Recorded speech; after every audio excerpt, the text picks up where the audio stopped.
हमारी संस्कृति, हमारी पहचान। यज्ञ, योग, आयुर्वेद सदा रहे हमारे साथ। भारत के प्राचीन ग्रंथों एवं आधुनिक विज्ञान का दिव्य संगम, यज्ञ महिमा।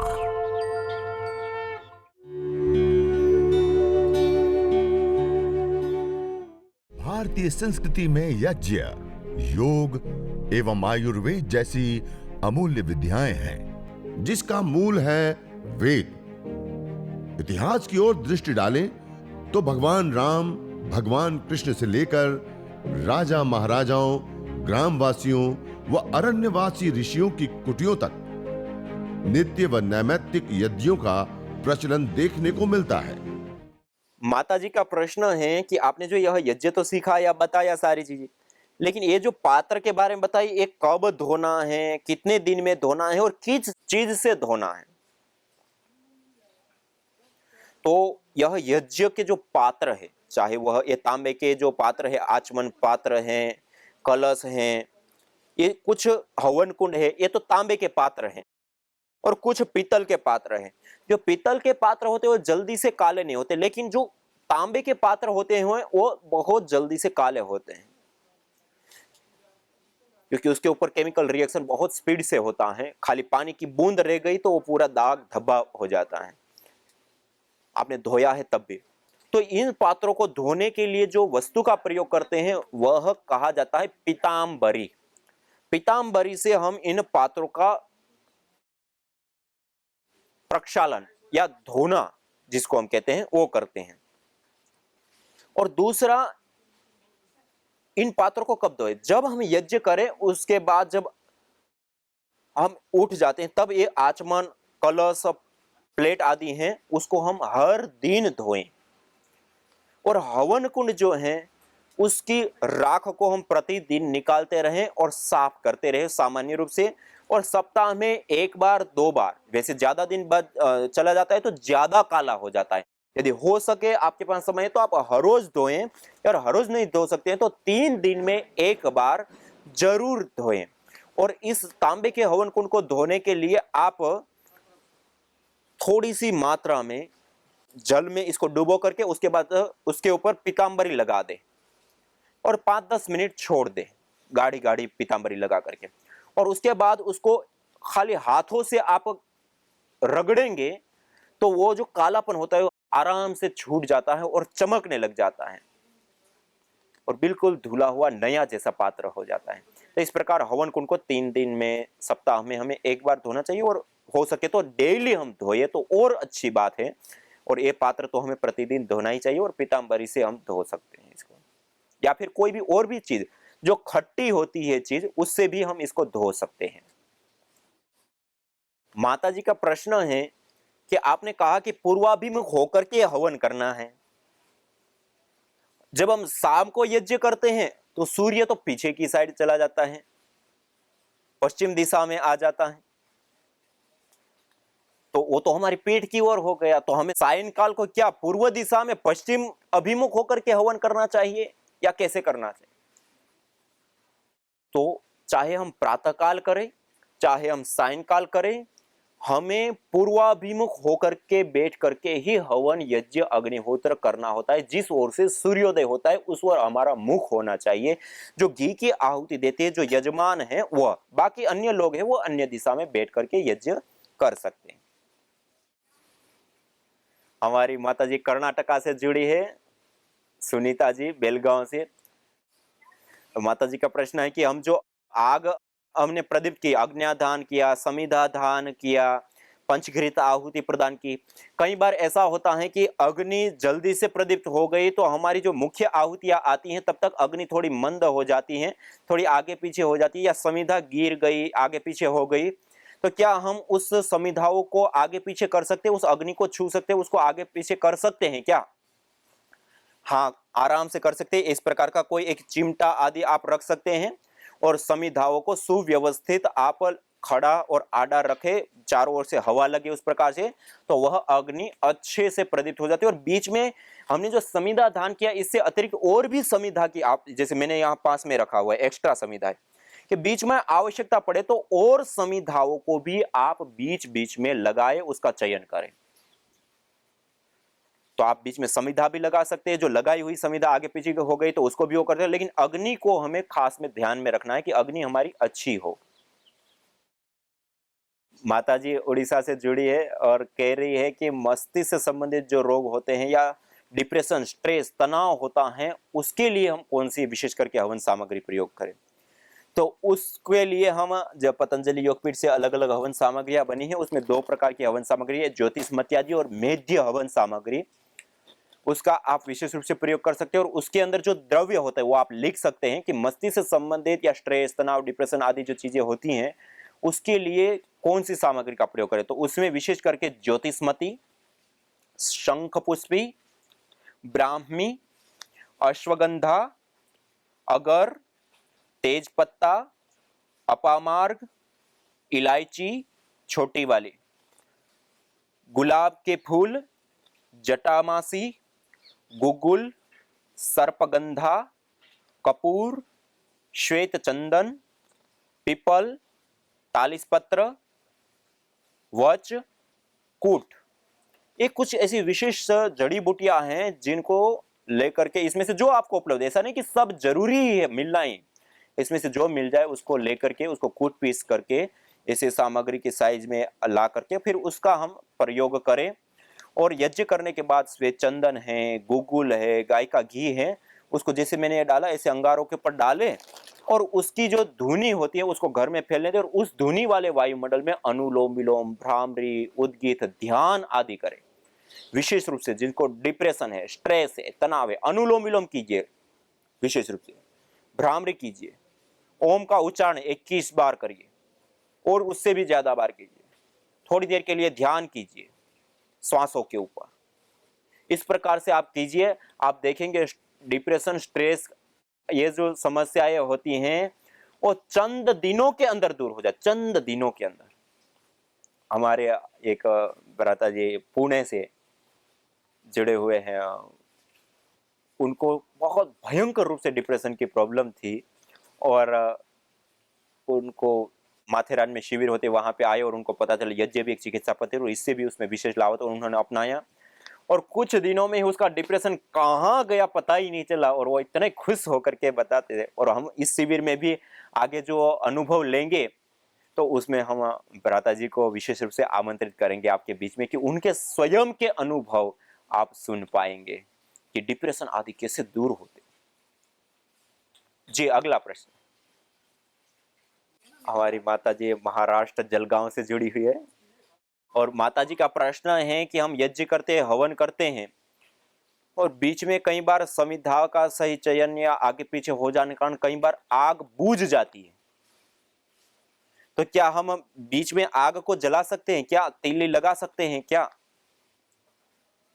जी, तो इस अवस्था में पहले तो हम ध्यान रखें कि जब हम यज्ञ कर रहे हैं अग्नि थोड़ी कम होने लगी है, कुछ आगे पीछे हो रहे, तो हम पहले से ही समिधाओं का चयन कर दें और विशेष घी की आहुति दे और समिधा की आवश्यकता पड़ने पर पूर्व में ही हम लगा ले, ऐसे कोशिश करें। फिर भी यदि कम ऐसे होती है अग्नि तो आप जो सामग्री की आहुति दे रहे हैं उसको थोड़ा कम कर दीजिए और यदि बूझ भी गई तो आप दोबारा, दीपक तो हमारे पास होता ही है पहले से प्रदीप्त, तो दीपक के माध्यम से आप कपूर को प्रदीप्त करके एक टिकिया रख दीजिए और आप प्रदीप्त कर सकते हैं। जैसे कोई एक बच्चा है वो जब बोलना सीखता है तो तुतलाते तुतलाते बोलेगा, कुछ शब्द की जगह पे कुछ शब्द बोलेगा, तब भी माता पिता को क्या आता है, आनंद आता है, अच्छा लगता है, वो एक विशेष लगता है। लेकिन वही बच्चा जब 10 साल का हो गया, 12 साल का हो गया और उनकी उम्र बढ़ गई और उस समय भी वैसा का वैसा बोले तो क्या स्थिति होगी माता पिता की, उसके ऊपर नाराज। तो ऐसे ही परमपिता परमात्मा जब हम सीख रहे तब हमसे कोई गलती हो तो एक अलग बात है, लेकिन हम उसको इस प्रकार से सीखे कि सीखने के बाद हमारे से गलती नहीं होनी चाहिए, लंबे समय तक गलती सहनीय नहीं होती है किसी के लिए भी, तो हम सुधार लें। उड़ीसा से हमारी माता जी तिरुपमा जी बोल रही हैं और प्रश्न कर रही हैं कि मुझे मंत्र तो आते नहीं है, पूरी जो विधि पूर्वक है, तो क्या हम गायत्री मंत्र से केवल यज्ञ कर सकते हैं? हाँ, कर सकते हैं, लेकिन कोशिश हमारी ये होनी चाहिए कि हम विधि पूर्वक करें। जो देव यज्ञ के एक विशेष मंत्र, जैसे मैंने शुरुआत में ही कहा था, प्रातः सूर्याय स्वाहा, प्रजापतये स्वाहा, सायं चैव प्रजापतये अग्नये स्वाहा, एक कुछ विशेष मंत्र, और उनकी आहुति देने पर एक विशेष उसका भी लाभ होता है, देव यज्ञ आदि का भी, और उसकी अग्नि प्रदीपन से लेकर जो विधि होती है उसका बहुत महत्व होता है। तो आपको स्वयं का मंत्र नहीं आता है तो आज हम टेक्नोलॉजी का प्रयोग करें। पुस्तक है, पंपलेट है, जैसे हमारे पास पंपलेट रखा हुआ है, इस प्रकार का कोई पंपलेट ले लिया, उसका प्रयोग कर लिया, मंत्र सामने रख करके पढ़ लिया, कोई बुक रख ली, उसके मंत्र पढ़ लिया, या फिर कुछ नहीं तो आज टेक्नोलॉजी का प्रयोग ले सकते हैं। और हमने इसके ऊपर भी उपलब्ध कराया है स्वामी यज्ञदेव करके यूट्यूब चैनल। उस यूट्यूब चैनल के ऊपर हमने यज्ञ प्रशिक्षण करके एक प्लेलिस्ट बनाई है, और उसमें 10 नंबर का वीडियो है और एक 11 नंबर का वीडियो है, 2 विधि के वीडियो है। आप एक बार उसको देख लीजिए और उसको आप सामने रख करके वीडियो चला करके, और उसमें जो निर्देश दिया जाता है, जो मंत्रों का उच्चारण किया जाता है, उसके साथ साथ वो क्रियाएं, आपको मंत्र उच्चारण नहीं आता, उसके साथ साथ करते जाइए। जैसे जैसे कह रहे हैं, जैसे जैसे करा रहे हैं, ऐसे ऐसे आप साथ साथ में करते जाएं। आप पूरी विधि पूर्वक और मंत्रोच्चारण पूर्वक बहुत अच्छे से, और नए नए भाई बहन भी जो सीख रहे हैं, अकेले हैं, तो वो भी आप इस प्रकार से कर सकते हैं, उसका सहयोग लेकर, सहारा लेकर। तो आपका उच्चारण भी, जो हमने सुना हुआ होता है उसका उच्चारण बहुत अच्छा होता है, तो आपका उच्चारण भी बहुत अच्छा होगा और पूरा विधि पूर्वक आप कर लेंगे।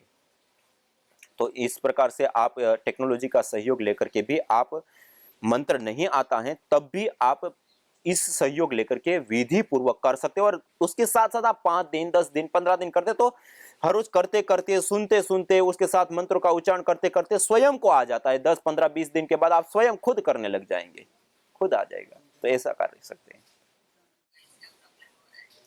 जी माता जी, उसके लिए आप प्रतिदिन एक तो यज्ञ कीजिए, यज्ञ के बाद सीधे बैठ करके ओमकार का उच्चारण कीजिए 21 बार या 51 बार, और उसके बाद आप अनुलोम विलोम प्राणायाम और कपाल भाती प्राणायाम, उज्जाय प्राणायाम, ये विशेष करके यज्ञ जिस स्थान पे आपने किया उस स्थान के ऊपर बैठ करके करें, और सर्वांगासन आदि कुछ विशेष आसनों का भी प्रयोग करें। तो आपको जो वॉइस की प्रॉब्लम है, आवाज की प्रॉब्लम है, वो आवाज की प्रॉब्लम कैसे दूर होगी वो आपको पता ही नहीं चलेगा, ये कुछ ही दिनों में दूर हो जाएगी। हम आपके सामने इसी यज्ञ चिकित्सा प्रशिक्षण शिविर में एक अद्भुत केस रखने वाले हैं, जिस बहन का केस सुनकर के आपको आश्चर्य लगेगा। बहन हमारे दक्षिण भारत में रहती है, बहन वनीता जी, उनको भी इस प्रकार वॉइस पूरी तरह से चली गई, और उन्होंने यज्ञ किया, उस स्थान पे बैठ करके ओम का उच्चारण, भ्रामरी, उद्गीत, ध्यान, ये सारी चीजें की और उनकी वॉइस आ गई। और भी बहुत सारे केस है, तो वो भी हम आपके सामने रखेंगे। तो आज इतना ही, समय काफी हो चुका है। इसी के साथ में आप सभी साधक भाई बहनों को नमन वंदन प्रणाम करता हूं। कल फिर से हम मिलेंगे और इस यज्ञ महिमा को हम फिर से आगे बढ़ाएंगे। इसी के साथ सभी को सादर नमस्ते, प्रणाम, ओम शांति शांति शांति। पेशेंट में चूंकि मैंने स्वामी जी इसकी शुरुआत ही अपने परिवार से की है, अगले पेशेंट के रूप में मैं अपनी बहन की बात करूंगा जो बेंगलोर में स्थित है। उनको अचानक से खाना खाते खाते, कोई बीमारी नहीं, आयु 36 वर्ष की है, कोई बीमारी न होते हुए भी अचानक से खाना खाते वक्त उन्हें निगलने में तकलीफ होने लगी, खाना निगलने में, और खांसी सी आ गई। कुछ देर बाद उन्होंने मुंह धो करके कुल्ले करके साफ कर लिया, और जब वो कुछ बोलने गई, बताने गई कि अब मुझसे पानी नहीं पिया जा रहा है, तो बोला भी नहीं गया। अचानक से उनको पता चला कि वो खाना पीना और बोलना बंद हो गया। सडनली खाते खाते कोई प्रॉब्लम नहीं, अचानक से।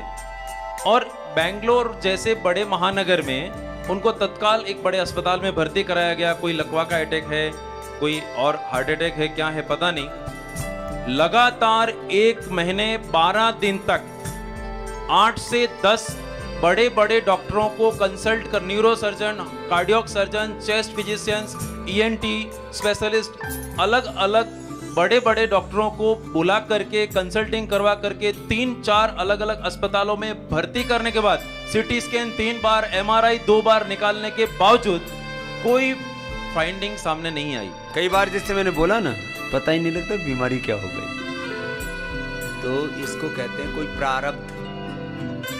मैं वैसे तो पुरुषार्थ को मानने वाला व्यक्ति हूँ, लेकिन प्रारब्ध भी तो है। जीवन अनादि है, क्या बोला?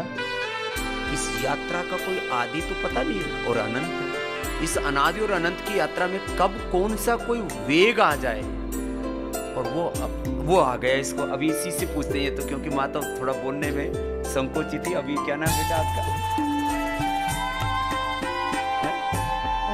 नाम क्या है? वनीता। वनीता। तो क्या क्या हुआ था? आप सबको मेरा सादर प्रणाम। मेरे को खाने से अचानक पूरा घर का काम किया। सुबह उठकर जैसे नाश्ता करने को गई, अचानक से गले में जैसे कुछ अटक गया और वहीं से ही मेरा आवाज़ बंद हो गया। मैं कुछ बोल नहीं सकती थी, कुछ खा नहीं सकती थी, कुछ पी नहीं सकती थी। और मेरे को डॉक्टर के पास लेके गए। पूरा दिन बॉडी का रिपोर्ट किया, लेकिन रिपोर्ट सब नॉर्मल। और फिर दूसरे डॉक्टर के पास लेके गए। ऐसे बेंगलोर में 6-7 डॉक्टर को दिखाया, सब ने बोला नॉर्मल नॉर्मल। फिर ये मेरे सुरेश जी जो है वो मेरे भैया है, उनको पता चला। वो बोले आप बॉम्बे आ जाओ। हमको बॉम्बे लेके गए। वहाँ भी उन्होंने बहुत सारे डॉक्टर को दिखाया, बड़े बड़े हॉस्पिटल में मेरे को लेके गए। सारी रिपोर्ट होंगी ना तेरे पास? हाँ, सबकी फाइल बना के लाए हैं। नहीं तो लोग क्या करते हैं, झूठ बोलते हैं। आजकल ये धंधा हो गया लोगों का। आजकल आपने देखा होगा ना, अब जैसे कोई आजकल ना ब्रांड्स को चीजों को प्रचार करने के लिए ना लोग, मेरे को ये प्रॉब्लम था, मेरे को ये प्रॉब्लम था। वो एक्ट्रेस होते हैं और मैं अच्छी हो गई, अब दौड़ रही हूँ, हमारे बच्चे हो गए, मेरे हस्बैंड खुश हैं, मेरी वाइफ खुश है, और मैंने ये यंत्र पहन लिया, मैंने डोरा पहन लिया, मैंने गंडा पहन लिया। हम कोई डोरा गंडा नहीं कर रहे हैं, कोई हथगंडा नहीं कर रहे हैं। ये सारी रिपोर्ट साथ में है। ये उसका गुरुजी ने पानी दिया था, गुरुजी ने ऐसा मंत्र दिया था, ऐसा।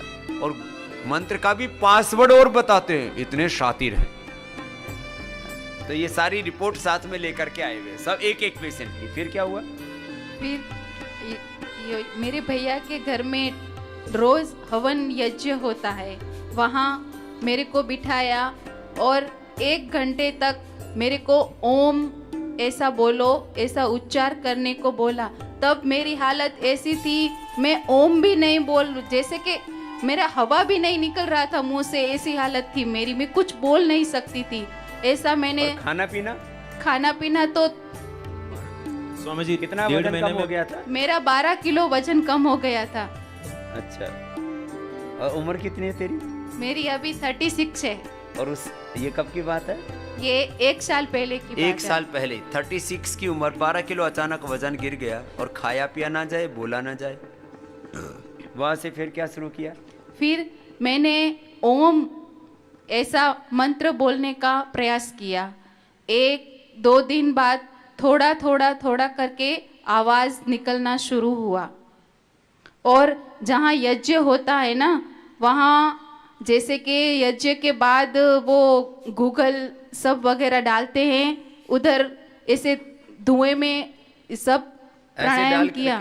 जैसे ये ऐसे डाल करके ना, हवन करके, हाँ, फिर थोड़ा डाल दिया, हाँ, और इसके पास में बैठा करके फिर अनुलोम विलोम, हाँ, भस्त्रिका, कपाल भाती करने लग गई। हाँ, लग गई। फिर ऐसे 1 वीक में तो मेरा पूरा आवाज वापस आ गया। 1 वीक 1 वीक में? हाँ। और खाना पीना भी शुरू हो गया।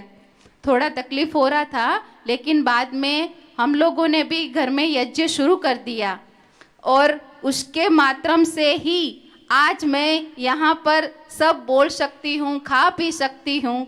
डॉक्टर का तो कुछ नहीं है, ये यज्ञ से ही मेरे को सब लाभ हुआ है। और कोई दवाई कुछ नहीं? नहीं, अभी 4-5 महीने से मैंने कुछ गोली भी नहीं लिया। हाँ, कोई गोली नहीं, कोई दवाई नहीं, खाली यज्ञ किया, उसी में ओम का जप किया, लंबे लंबे श्वास लिए, तो ये यज्ञ का जो धूम्र है उससे अब ये ऐसा सूक्ष्म यंत्रों से मापा नहीं जा सकता, कोई ना कोई तो होगा अंदर, नहीं तो दिक्कत कैसे होती, न बोल सके न खा सके। हाँ? और कमजोरी शरीर में? हाँ, बहुत कमजोरी थी शरीर में। तो कमजोरी और आ गई ऊपर से, क्योंकि जब खाएगा नहीं ठीक से, बोल चलना फिरना भी। हाँ? तो ये जो यज्ञ की शक्ति है, ऐसे ये कोई प्रायोजित कार्यक्रम नहीं, हो गया जिंदगी में। तो देखा अब रास्ता क्या है, सारे डॉक्टर दिखा लिए, उन्होंने ट्रायल बेस पर कुछ दवाइयां भी दे दी होंगी। हाँ दी थी, वो दवाइयाँ खा कर तो मेरे को तो ऐसा जैसे लग रहा है और तकलीफ हो रहा है, ऐसा हुआ था। अब ऐसे रोगी को दवाई क्या देते हैं हम? बोले इसको सोने की दवाई दे दो सबसे पहले। तो नींद आती थी तेरे को? हाँ, वो गोली नींद की ही गोली देते थे। तो ये तो एक जिसको कहते हैं ना, जिसका पता ही नहीं था, बहुत से लोग हैं कि वनीता ना, हाँ वनीता, हाँ वनीता, हाँ, तो जिसको पता ही नहीं लगता कि हो क्या रहा मेरे साथ, वो एक बहुत बड़ा एग्जाम्पल है। तो वनीता को बहुत बहुत अभिनंदन है। यज्ञ भारतीय संस्कृति का मूल है। तो आइए हम संकल्प लें, संसार के श्रेष्ठतम कर्म यज्ञ को अपनाएं, पिंड और ब्रह्मांड में संतुलन कायम करने वाले यज्ञ को अपने जीवन का अभिन्न अंग बनाएं एवं प्रकृति मां के प्रति अपने ऋणों को अदा करें। विश्व स्वास्थ्य का एक नारा, यज्ञ से होगा जग उजियारा। भारतीय संस्कृति की अमूल्य विरासत यज्ञ की महिमा को जानने हेतु वैदिक चैनल पर प्रतिदिन प्रातः एवं सायं 11:30 बजे यज्ञ महिमा कार्यक्रम से जुड़े। विशेष जानकारी हेतु संपर्क करें। मोबाइल 9068565306।